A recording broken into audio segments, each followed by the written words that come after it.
Well, new details. The Spartanburg County coroner revealed more about the death of this 6-year-old boy, Aiden Quinn.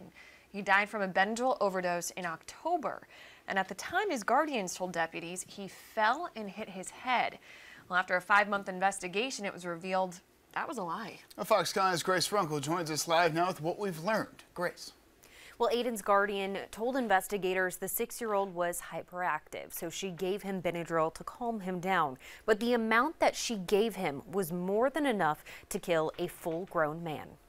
6-year-old Aiden Quinn was given a dose of Benadryl so large, investigators say it was toxic. According to the Spartanburg County coroner, deaths have been reported in infants when their blood contained 1,400 nanograms of Benadryl per milliliter, in children at levels of 4,400, and in adults at 15,000.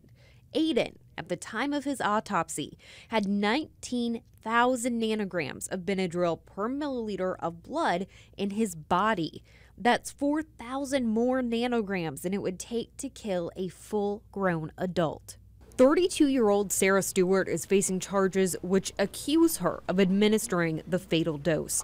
Those include homicide by child abuse. If convicted, she would face 20 years to life. Stewart and her husband Christopher were Aiden's guardians at the time of his death. Deputies charged Christopher with unlawful neglect of a child. But the high levels of Benadryl weren't the only thing investigators saw. During Aiden's autopsy, the Spartanburg County Sheriff's Office says they found bruises on his body in various stages of healing.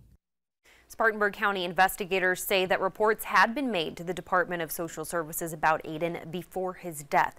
We've put in an official request to get those documents, and we'll let you know when we have more. In the studio, Grace Runkle, Fox Carolina News.